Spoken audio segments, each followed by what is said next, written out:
The sight of 8 bulldozers idling at the end of my driveway made my stomach drop right to my shoes.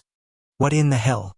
I squinted, trying to make sense of the surreal scene on this otherwise perfect, sunny Tuesday morning, and then I saw her, perched on a lawn chair like some self-appointed queen, a smug grin plastered across her face. Was she seriously doing this?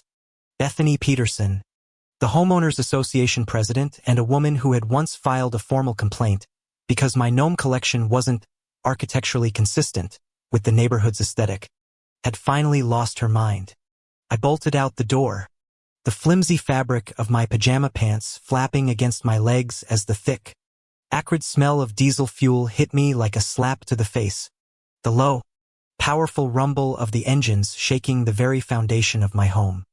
Bethany, what is the meaning of this? I yelled, my voice cracking with disbelief and rage. She just took a slow sip of her iced coffee, adjusted her ridiculous oversized sunglasses, and pointed at the lead bulldozer with a perfectly manicured hand. It's about time we took care of this blight, isn't it? She said, her voice dripping with the kind of condescending sweetness that makes your teeth ache.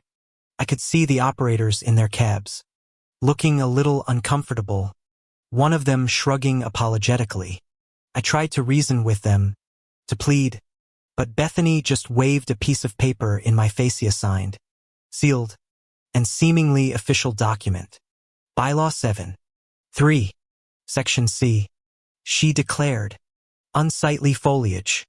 After repeated violations and ignored warnings, the Homeowners Association has authorized remedial action. I felt my blood run cold, a cold dread seeping into my bones.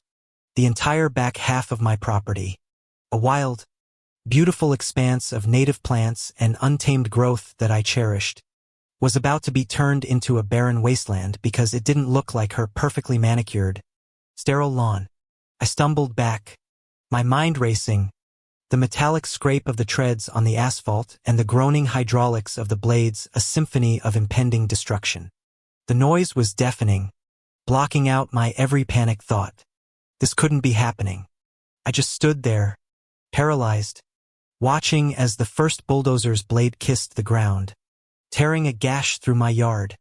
And then, a faint, almost forgotten memory surfaced, the bizarre conversation with the realtor. He'd told me the property was a steal because of a few unique zoning requirements. I'd laughed it off at the time. A former something or other, he'd said. A research facility. I think. Just sign here. It's just a formality. A research facility. Was that it? A frantic search on my phone. My fingers fumbling. My eyes darting between the screen and the advancing blades. My heart hammered against my ribs as the zoning map for my property loaded. It was coded in a way I didn't recognize. Then I saw a tiny footnote. A single line of text that changed everything. Zoned for explosives research and controlled demolition. Oh my God. A sudden, bizarre calm washed over me, replacing the panic with an ice-cold fury and a terrifying smile. I lowered my phone and walked purposefully back toward Bethany, who was still basking in her moment of triumph.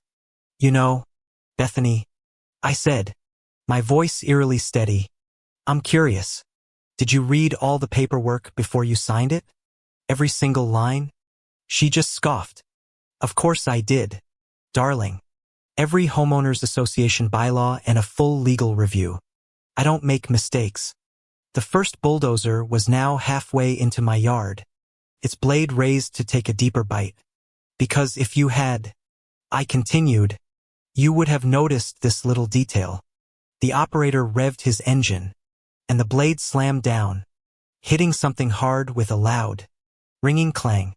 The sound was followed by a series of high-pitched whirs and clicks that echoed from deep underground. The ground around the bulldozer began to glow with a faint, reddish light.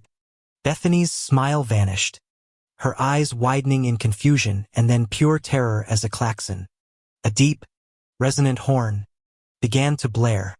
A voice, digitized and cold, boomed from a hidden speaker buried somewhere near the property line. Warning. Unauthorized excavation detected. Protocol Omega initiated. All personnel must evacuate the blast zone immediately. Within seconds, a fleet of official-looking, armored vehicles with sirens wailing came screaming down the street, shutting down access. Men in thick, black jackets with official-looking patches leaped out, their faces stern. They didn't even look at me. Their attention was solely on the terrified bulldozer operators and a completely shell-shocked Bethany. A legal-looking woman with a tablet walked directly up to Bethany. "Ma'am," she said, her voice like a razor's edge, "I'm placing you under immediate arrest for unauthorized tampering with a federally monitored research site. Anything you say can and will be used against you." Bethany just stood there, her mouth hanging open, the last dregs of her iced coffee spilling onto her shirt. She'd spent so much time trying to crush a bit of untamed nature. She never once stopped to think about what lay beneath the surface. Justice isn't about winning a fight. It's about watching a bully's universe crumble because they were too busy looking down their nose to see the fine print.